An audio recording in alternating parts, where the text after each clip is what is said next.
చాలా కాలం తర్వాత ఇద్దరు స్నేహితురాళ్ళు ఒక పెళ్ళి రిసెప్షన్లో కలుసుకున్నారు. ఇద్దరికి 50 ఏళ్ళు దాటాయి. మనకి వయసుతో పాటు మన ఆలోచనలో ఏమైనా మార్పు వచ్చిందా అని అనుకున్నారు. అప్పుడు వారిలో ఒక ఆమె, నేను చాలా మారుతున్నాను, తల్లిదండ్రులను, బంధువులను, భర్తను, పిల్లలను, స్నేహితులను ఎన్నాళ్ళు ప్రేమించాను. ఇప్పుడు నన్ను నేను ప్రేమించుకోవటం మొదలుపెట్టాను. నేనేమి ప్రపంచపటాన్ని కాదు కదా, ప్రపంచాన్నంతా నేనే ఉద్ధరించాలని అనుకోవడానికి కూరగాయలు పండ్ల దుకాణాల దగ్గర కొనేటప్పుడు గతంలో లాగా బేరాలు ఆడటం మానేశాను. వాళ్ళకి 4 రూపాయలు ఎక్కువ ఇచ్చినంత మాత్రాన నేను పెద్దగా నష్టపోయేది ఏమీ లేదని గ్రహించాను. ఆ డబ్బులు వాళ్ళ కుటుంబ అవసరాలకు, పిల్లల చదువులకైనా పనికి వస్తాయని ఆలోచించాను. అలాగే ట్యాక్సీలు, ఆటో డ్రైవర్ల దగ్గర చిల్లర్ల కోసం తగాదాలు పడటం మానేశాను. ఆ కాస్త చిల్లర అతని మొహంలో నవ్వులు పూయించడం నాకు చాలా ఆనందం కలిగించింది.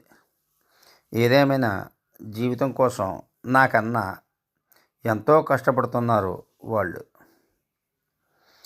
అలాగే చెప్పింది ఎందుకు చెబుతున్నావు అని పెద్దవాళ్ళను అడగడం కూడా మానేశాను.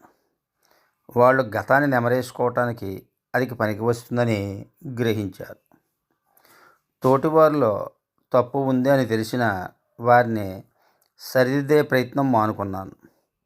అందరినీ సరైన దారిలో పెట్టే బాధ్యత నా ఒక్కరి భుజాల మీద లేదు కదా అని తెలుసుకున్నాను.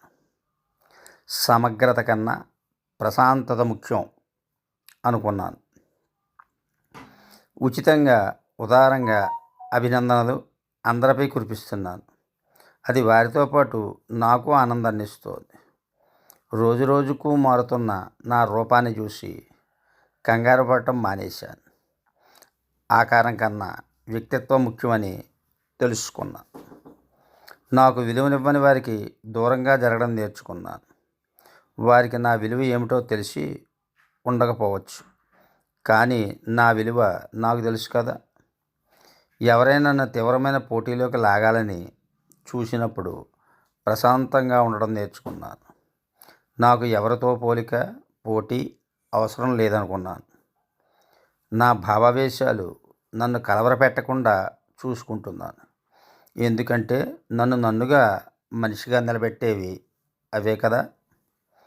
ఒక బాంధవ్యాన్ని, ఒక సంబంధాన్ని తుంచుకోవడం కన్నా అహంకారాన్ని చంపుకోవడం మంచిదని గ్రహించాను. ఎందుకంటే నా అహంకారం నన్ను ఒంటరిగా నిలబెడుతుందేమోనని. సంబంధ బాంధవ్యాలు కొనసాగితే నేను ఎప్పుడూ ఒంటరిని కాదు కదా. ముఖ్యంగా ప్రతిరోజు అదే చివరి రోజు అన్నట్టుగా బతకడం నేర్చుకున్నాను. నాకేది సంతోషాన్ని ఇస్తుందో అదే చేస్తున్నాను. ఎందుకంటే నాకు సుఖ సంతోషాలకు నేను మాత్రమే బాధ్యురాలిని. తన స్నేహితురాలు చెప్పిందంతా విన్నాక తనకు కూడా అనిపించింది, పెరుగుతున్న వయసుతో పాటు నేను కూడా మారితే బాగుంటుందేమోనని. కాబట్టి 50 దాటిన వారందరూ కూడా ఆలోచించండి, మన కోసం మనం అని ఫీల్ అయ్యి ఆనందంగా జీవిద్దాం.